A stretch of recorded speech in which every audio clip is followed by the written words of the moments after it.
জমি লুটেরা সাবধান হুঁশিয়ার, সাবধান হুঁশিয়ার। আদিবাসী জমি লুটেরা সাবধান হুঁশিয়ার, সাবধান হুঁশিয়ার। আদিবাসী মানুষের নাচ গানটা খুব ভালো লাগে, তাই তো তবে অনেক প্যারেন্ট পুষিয়ে দেয় বান্ত তামাক তুন্দাই কোনটে পটরাতি রুইয়া আর লোহ কাতি ডাঙ্গাই লাগায়া তমে পুষিয়া আর শুনে রাখো আগামী দিনে আদিবাসী জাগ্রত জনতা এই পুরুলিয়ার বিমুলিয়া থেকে এই জঙ্গল মোড় হয়ে ওই কলকাতার বন্ধুদের এই বছর নবান্ন আর এই বছর বিধানসভার পাটলাইনাতে রাখা কিন্তু অভিমন্ত্রণ করবে। খাতনার সমাবেশ চলছে, খাতনার সমাবেশ চলছে, পুরুলিয়া সমাবেশ চলছে, পুরুলিয়া সমাবেশ চলছে, আদিবাসীরা বলছে প্রশাসন বলছে, আদিবাসীরা বলছে প্রশাসন বলছে কেন কোনো গায়ে লাগছে তাই তো। আর এইরকম কথা বলতে গেলে নিজেদের পরিবারের কথা বলতে গেলে নিজেদের সাংবিধানিক অধিকারের কথা বলতে গেলে নিজেদের পূর্ণাঙ্গ অধিকারের কথা বলতে গেলে নিজেদের ভবিষ্যতের কথা বলতে গেলে আজকে আমরা সরকার আজকে সমাজ সংগঠনরা সরকারের পূর্ণাঙ্গ কথা বলছে আর কারা সরকারের বিরুদ্ধে কথা দিচ্ছেন এই সংগঠনকে আমাদের কিছু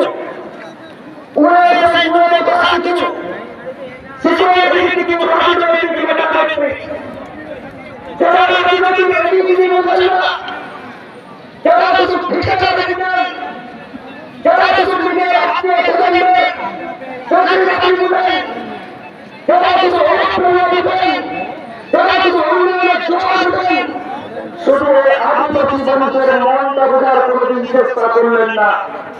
কেন করলেন না? কেন চেষ্টা করলেন না? কেন আজকে সার্টিফিকেট নিয়ে তো আন্দোলন হবে? কেন আজকে বেকার যুবকরা আজকে রাস্তায় নামবে? কেন আজকে পঞ্চান্ত ফসলের কথা হবে? কেন আজকে ভোটাধিকারের কথা হবে? এগুলো নিয়ে চর্চা করার আপনার কোন প্রয়োজন নেই।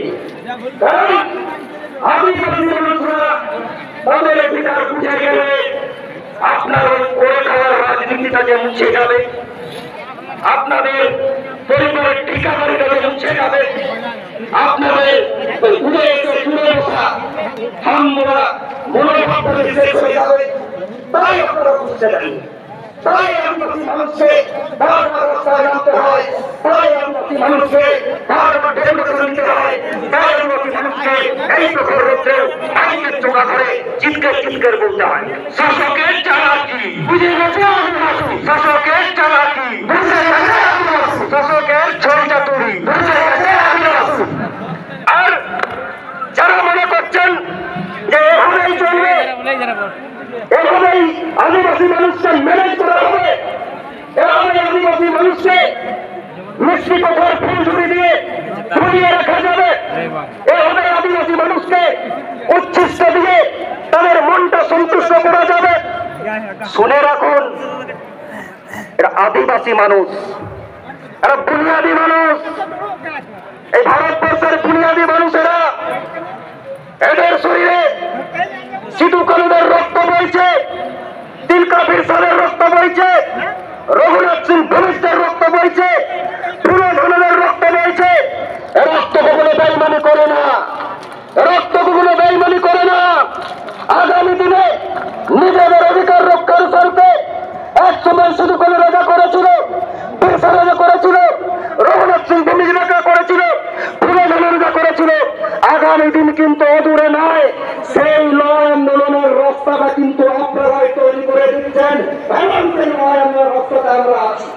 একটি গুরুকে মারতা আবার হবে, একটি গুরুকে মারতা আবার হবে।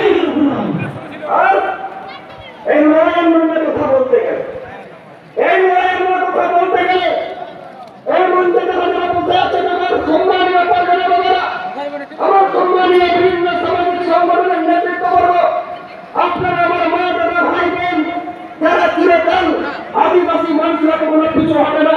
সেই লড়াই আন্দোলনে বিভিন্ন সময় থেকেছেন। আর ওনারা মনে করছেন অমুককে 500 কেস দিয়ে দেবো, তসুককে 500 কেস দিয়ে দেবো। এখানে আমার পঞ্চায়েত সভা আছেন, এখানে আমার রাজস্ব আছেন, যারা ফুটকি দিয়ে অযোধ্যাকে রক্ষা করার জন্য, পঞ্চায়েতকে রক্ষা করার জন্য, রতন ভাই আছে দেশকে পদবীকে রক্ষা করার জন্য ফুটকি দিয়ে বুকের তাজা রক্ত দিয়ে লড়াই আন্দোলন করে শপথ নিয়েছেন। আপনারা মনে করছেন কেস দিয়ে এই আন্দোলনকে ম্যানেজ করে দেব। কান খুলে শুনে রাখুন, हम लोग आदिवासी लोग हैं, लड़ने वाले लोग हैं, क्रांतिकारी लोग हैं। इस फर्जी मुकदमे से हम डरते नहीं है। আমরা फर्जी मुकदमे ভয় পাই না, কারণ আমাদের শিক্ষা সিধু কানুর শিক্ষা, আমাদের শিক্ষা বিরসার শিক্ষা, আমাদের শিক্ষা রঘুনাথ সিং ভুইয়ার শিক্ষা, আমাদের শিক্ষা আমাদের শিক্ষা। হুমকি দিয়ে আদিবাসী আন্দোলনকে স্তব্ধ করা যায় না, যাবে না, যায় না, যাবে না। হুমকি দিয়ে আদিবাসী আন্দোলনকে স্তব্ধ করা যায় না, যাবে না, যায় না, যাবে না। আর বিরোধিতার কথা বলছে আজকে এই খাতড়া বাজারে এইসব অধিকার আন্দোলনের কথা বলতে গিয়ে এই খাতড়া এলাকায় আদিবাসীদের অধিকার রক্ষা করতে গিয়ে এই খাতড়া বাজার এলাকায় আদিবাসীদের ভূমি লুটটাকে বন্ধ করতে গিয়ে আমরা যারা এই লড়াই আন্দোলনে সামিল হয়েছি এবং বিগত দিনের ছিলাম, যারা আজকে বলছেন যে অমুকের ফান্ডিং নিয়ে, তসুকের ফান্ডিং নিয়ে আপনারা আদিবাসী মানুষকে দোলা মারছেন, যারা বলছেন আপনি অমুক পার্টির ঘোড়াও, তসুক পার্টির চমচা, আপনি আপনার ক্ষুদ্র রাজনৈতিক স্বার্থে বলতেই পারেন, আপনি আপনার ঘোড়া বলতেই পারেন। কোন লজ্জা লাগছে আজকে দায়িত্ব, আজকে বিরোধিতা করা যাবে না। আজকে চোখের সামনে আদিবাসী মানুষের অধিকারটাকে লুট করবেন আর ক্রান্তিকারী আদিবাসী মানুষ চুপ থাকবে। আজকে চোখের সামনে আদিবাসী ছাত্র ছাত্রীদের ভবিষ্যৎটা নষ্ট হতে হতেছে, আমরা চুপ করে থাকবো। আজকে চোখের সামনে আদিবাসী বেকার যুবক যুবতীদের কর্মসংস্থানের কোন পথ দেখতে পাচ্ছি না, আমরা চুপচাপ থাকবো। আমরা চোখের সামনে দেখতে পাচ্ছি প্রাক্তন শিক্ষামন্ত্রী আজকে কোটি কোটি টাকার কেলেঙ্কারিতে জড়িয়ে পড়ে বেকার যুবকদের স্বপ্নটাকে নিঃশেষ করে দিয়েছেন। আমরা চুপচাপ থাকবো, আমরা চুপচাপ থাকবো। আজকে প্রাক্তন শিক্ষামন্ত্রীর বান্ধবীর বাড়ি থেকে কোটি কোটি টাকা পাওয়া যাচ্ছে। আজকে আমরা আদিবাসী মানুষরা, আমরা সংখ্যালঘু মানুষরা, আমরা চুপচাপ থাকবো, বিরোধিতা করবো না। আমরা যে আদিবাসী মানুষ, বিরোধিতা আন্দোলনের গঠন হয়েছে আমাদের জন্ম, তাই এই বিরোধিতা আমাদের করতেই হবে। আর যারা আমরা কি করবো, আদিবাসী মানুষ, আদিবাসী সংগঠন, আদিবাসী সামাজিক সংগঠন কি করবে না করবে এসব নিয়ে যারা খুব চিন্তিত, আমি আপনাদের কাছে করজোড়ে অনুরোধ রাখবো, আমি করজোড়ে অনুরোধ রাখবো, আপনাদের বাড়ির ঠিকাদারি করতে করতে আমরা কি করবো তার ঠিকাদারির দায়িত্ব আপনারা রয়েছে। আমরা কখন কি করবো, কি বলবো, কার বিরুদ্ধে কথা বলবো, সে ঠিকাদারিটাও আপনারা তখন করে নেবেন। এলাকার লুটপাটের রাজনীতি, লুটপাটের দখলদারি তো আপনারাই করছেন, সেই ঠিকাদারি তো আপনারাই চালাচ্ছেন। আর এই ঠিকাদারির দায়িত্বটাও নিয়ে নিলেন যে আজকে সামাজিক সংগঠনের নেতৃত্ব কার বিরুদ্ধে কথা বলবে, কেমন করে বলবে, তার ঠিকাদারির দায়িত্ব তো আপনাদের দেওয়া হয়নি। আপনাদেরকে দায়িত্ব দেওয়া হয়েছিল এই রানীগঞ্জ বিধানসভা এলাকার আমরা আদিবাসী মানুষজন, এই রায়পুর বিধানসভা এলাকার আদিবাসী মানুষজন, এই বিনপুর বিধানসভা এলাকার আদিবাসী মানুষজন, এই বর্ধমান বিধানসভা এলাকার আদিবাসী মানুষজন, এই ঝাড়গ্রাম বিধানসভার আদিবাসী মানুষজন, এই বিনপুর বিধানসভার আদিবাসী মানুষজন, গোপীবল্লভপুর এলাকার আদিবাসী মানুষজন। আমরা মনে করেছিলাম যে আমাদের জনপ্রতিনিধি এই বিধানসভার ভিতরে আমাদের এই কথাগুলো, আমাদের এই দাবিগুলো বিধানসভাতে টক্কর দিয়ে কথা বলবেন, আমাদের কথাগুলো বিধানসভাতে প্রতিধ্বনিত করবেন এবং এই কথাবার্তার মধ্য দিয়ে আদিবাসী মানুষরা তাদের দাবি দেওয়া আদায়ে সমর্থ হবে, এই আশা আমাদের ছিল। এই সংবিধানের অধিকার দিতে হবে, নাহলে গতি ছাড়তে হবে। এই সংবিধানের অধিকার দিতে হবে, নাহলে গতি ছাড়তে হবে। আর আপনারা কি বললেন? আপনারা ওই বিধানসভাতে গিয়ে ঠান্ডা ঘরে বসে এসি রুমে বসে এই আদিবাসী মানুষদের কথাটাকে ভুলে গিয়ে আপনারা কেউ ঠিকাদারি করছেন, কেউ বাড়ির চাকরি বাকরিতে মন দিয়েছেন, কেউ লুটপাটে মন দিয়েছেন, কেউ চাকরি বাকরি লুটে মন দিয়েছেন, কেউ এলাকায় লুটপাট চালাতে মন দিয়েছেন।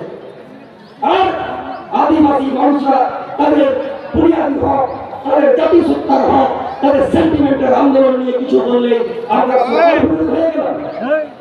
আদিবাসী মানুষকে ভালোবাসতে শিখুন, আদিবাসী মানুষকে পাশে রাখার চেষ্টা করুন। আর আদিবাসী মানুষরা কিন্তু বলতে ছাড়বে না, কারণ আদিবাসী মানুষরা বলতেই তো এখানে এসেছে। আদিবাসী মানুষরা নিজেদের হকের কথা বলতে এখানে এসেছে। এখানে কোনো খেলামেলা করার জন্য আসেনি, এখানে কোনো ভাতা খাওয়ার প্রলোভনে আসেনি, এখানে কোনো খিচুড়ি ডিম ভাত খাওয়ার নেশা এখানে আসেনি। এখানে এসে তাদের দাবি দাওয়াকে সামনে এনে তাদের আগামী দিনের ভবিষ্যৎ প্রজন্মকে মাথা উঁচু করে ভয় করতে শেখার আন্দোলনে এসেছে। আজকে এই পরিস্থিতিতে দাঁড়িয়ে আদিবাসী মানুষরা বিক্ষোভে সামিল হয়েছে। কি চলছে আজকে? আপনারা পূর্ববর্তী বক্তার মুখ থেকে শুনলেন আজব বক্তব্যে আমাদের বলতে পারা গ্রামের প্রথম যে ওকা জায়গার বিনা আমরা অকয়ের বংশধর কানাবন অকয় আমরা আদিবাসী অকয় কথা হয়ে গেল। আমরা পার্লামেন্টারি ডেমোক্রেসিরে না সংসদীয় গণতান্ত্রিক ব্যবস্থায় আমরা হক প্রদান দরকার হয়ে গেল, আমরা যারা দুনিয়ার হক প্রদান দরকার হয়ে গেল। নোয়া কুচিতে বোঝানো কথা তেমন আপনারা অন্তরে লেখা গোটা লাগতে গেল। যদি বললাম খান ওয়ার এবং জাপিকা আর যদি বললাম খান তাহার বর্ণনা लोग सिद्धू का जितने दूध मेना पीरवीर से जितने दूध मेना और गुजू दूध बतो सिद्धू का जितने दूध मेना और डहर दूध बतो नोआ कल्चर बंद हुआ, नोआ सेंटिमेंट बंद हुआ। तेरे तमाम आदिवासी समाज चलाओ, तमाम आदिवासी हो चेतन आप मुझे गिरिरा कई कई कर चला करा नोआ बंद होने की सभा करती की सभा होगा। ये आत्मा बंद होता है, मजदूर बंद होता है, आत्मा बंद होता है, मजदूर बंद होता है। लेकिन आज जो ये रंजन चला कर रणनीति जो आपने का सुनता मिलाया लगा बना जहाँ आज जो ये कहते हैं गौरव करो, आज जो ये कहते हैं गौरव को बुझावा, और आज जो ये नियम को कर रहे, और आज जो ये मुझे लोग कर रहे, आज जो ये चला कर रहे जेब में कहते क्या बाबा वो जुड़ जावा लेकिन लाती हुए कर जुड़ जाओगे ना लोग तो मुझे कर जाओगे ना আর ওরা কাম দিনে লোকাল হুঁসে জোগাড় রে সালাম তো সেক্রেটারি তখন পে আগামী দিনে নিশ্চিতভাবে আজকে আদিবাসী জাগ্রত জনতা নিজের অধিকার বোধে নিজের অধিকার বুঝতে শিখেছে।